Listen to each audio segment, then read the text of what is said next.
안녕하십니까. 여러분의 계좌를 두 배로 불려드리는 두배블리TV입니다. 2024년 6월 24일 오늘의 장마감 브리핑 시작하도록 하겠습니다. 네, 오늘 저희가 소개해드릴 리포트 종목은요. 리파인, 신테카바이오, 세트레가이, TNL, 웨이브일렉트로, 코스맥스 MBT 이렇게 6가지 종목이고 그 다음에 그 중에서 오늘 리파인은 매도 신호 B가 떴습니다. 그래서 차트를 보면은 리파인 먼저 보시면요. 리파인 같은 경우에는 이제 또 아까 얘기드린 대로 매도 신호 B가 떴고 그 다음에 블릭스 지표는 마이너스 6점으로 좀 낮은 거의 과열권가 인접한 상황이 되겠습니다. 그래가지고 보시면은 얘는 그 저번에도 얘기해드렸다시피 매도 신호 B가 좀 맞지 않는 종목으로 어, 그 그날 하루 조정만 하고 다음날부터는 계속 상승을 이어가고 있는 그런 모습을 보이고 있는데요. 오늘도 보시다시피 5일선을 깨지지 않은 상태로 그 5일선 상단에서 2.53% 하락으로 마감을 했습니다. 고점 경신을 해가지고 오늘 한 13,720원까지 상승을 했고요. 그래서 얘가 뭐 특별하게 악재가 없는 이상 그 여기 5일선 따라서 쭉 상승을 할 것으로 그렇게 예상이 됩니다. 그리고 이제 또 다음 종목은 신테카 바이오 볼게요. 신테카 바이오는 보시면은 같은 경우에는 주가가 오늘도 쭉 하락을 하고 오고 있는 모습인데 보시면은 0% 보합으로 마감을 했고요. 지지선에 거의 이탈을 할랑말랑 저점을 이제 또 경신을 할랑말랑 하고 있는데 일단 얘 같은 경우에는 하락 추세가 너무 강하기 때문에 저점을 추가적으로 경신할 수 있기 때문에 주의를 하셔야 되겠다는 관점입니다. 그래서 얘 같은 경우는 지금 이만큼 많이 떨어졌으니까 저점 매수를 해야 되겠다 이런 관점보다는 그냥 매수를 하지 않는 것도 다른 종목도 많으니까요. 그렇게 권장을 드리겠습니다. 그리고 이제 또 다음 종목인 스트레가이 보시면요. 얘는 오늘 4.16% 상승을 하면서 이제 다시 저항선과 더 인접하게 됐고요. 그래서 오늘 5일선에서 반등을 하면서 쭉 상승했는데 얘는 다시 저항선 돌파 시도가 있을 것으로 예상이 되고, 그다음에 돌파를 성공을 할 거면은 이제 또 여기 이때 당시와 비슷하게 돌파 당시와 비슷하게 아니면은 시도가 있었을 때와 비슷하게 거래량이 어느 정도 일정 수준 이상 비슷하게 터져줘야 할 것으로 그렇게 보입니다. 그래서 얘 같은 경우에는 오늘 저항선과 가까워졌고 추가적으로 이제 조만간 단기적으로 접근을 했을 때 이제 돌파 시도가 있을 것으로 그렇게 보여집니다. TNL 보시면요, 얘는 오늘 저항선 돌파를 했다가 다시 내려오면서 실패를 한 모습인데요. 오늘 3.02% 상승을 했습니다. 그래서 보시면은 블릭스 지표가 지금 마이너스 6점으로 조금 과열권가 인접해 있기 때문에 그래서 살짝 내려와서 단기적으로 조정을 준 후 다시 상승을 가져가지 않을까 싶습니다. 다음 종목은 웨이브 일렉트로 보시면요. 얘 같은 경우에는 오늘 오랜만에 저항선 돌파를 하면서 수급봉까지 뜨고 13.64% 상승으로 마감을 했습니다. 오늘 거래량도 최근 들어가지고는 가장 많은 수준을 기록을 했고요. 그리고 보시면은 요 전과 다르게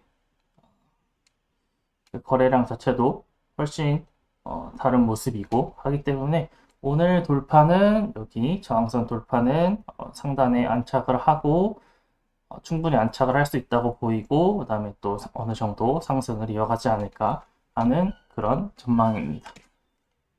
다음 종목은 코스맥스 MBT 보시면요. 얘는 오늘 거래량 그때 8월 당시에 이어가지고 거의 비슷하게 거의 최고 수준의 거래량을 기록을 했고요.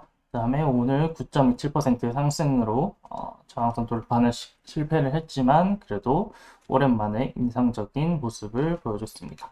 그래서 네, 일단 저항선 지금 블릭스 지표 같은 경우에도 3점으로 중립권 중에서도 어느 정도 점수가 높은 상태이기 때문에 그래서 다시 저항선 돌파를 시도를 해볼 가능성이 좀 큰 상황이 되겠습니다.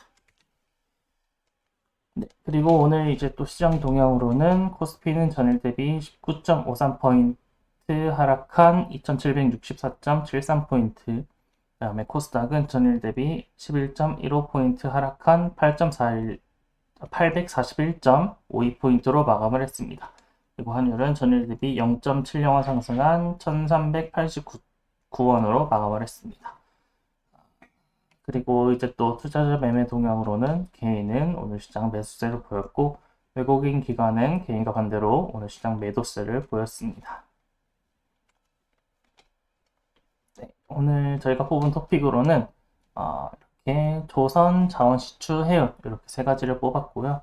조선 중에서는 인화전공, 세진중공업, HD현대미포, 하나엔진, 현대임스, S&W 이렇게 강한 모습을 보였습니다. 그리고 오늘 조선이랑 해운이랑 묶어서 보려고 하는데요.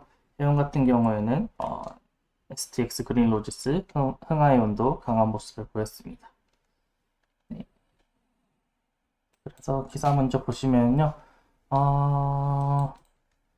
4.7조 원의 수주 계약이 터졌는데 그래서 HD 한국조선해양이 이제 또 컨테이너선을 수주를 하면서 이번에 첫 수주를 하면서 4.7조 원의 수주가 눈앞에 왔다고 합니다. 그래서 보시면은 HD 현대가 글로벌 3위 해운사인 프랑스 CMA, CGM과 18쪽 규모의 컨테이너선을 건조하는 의향서를 맺었다고 합니다. 그래서 이게 34억 달러인데 4.7조 원 규모, 4.7조 규모이고요. 그 다음에 아무래도 여기 해운사가 최근에 홍해 사태로 인해 가지고 그 운임 지수가 상당히 높아졌는데 그러다 보니까 그 운임비가 높아지다 보니까 돈도 많이 벌게 되고 하다 보니까 그래서 해운사들이 컨테이너선 발주를 늘리고 있는 상황, 그런 현상에 대한 그 수혜가 되겠습니다. 그래서 신조선가 지수도 계속 높아지고 있고 그다음에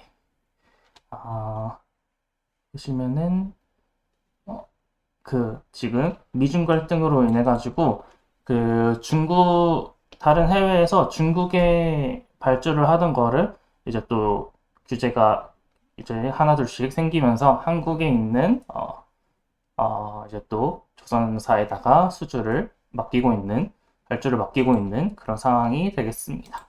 그래서 반사이익을 누리고 있고 그리고 또 오늘 하나오션이 또 미국 조선소 인수 할 것이라는 그런 계획도 있다고 하는 그런 소식도 있었고 그 다음에 보시면은 이제 또 친환경 해상 규제에 따라 우리나라 조선사, 해운사들이 또 웃는다고 하는 수혜가 있을 거라는 그런 전망도 있습니다.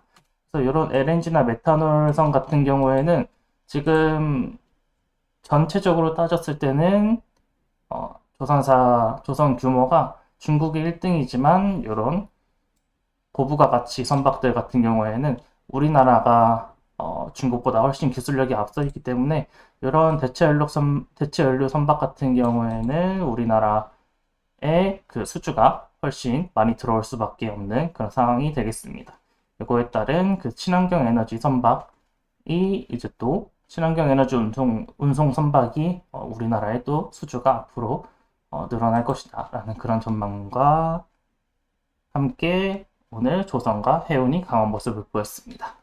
그리고 이제 또 다음 토픽은 자원시추인데요. 자원 시추는 오늘 SG 글로벌과 포스코 인터내셔널이 강한 모습을 보였습니다.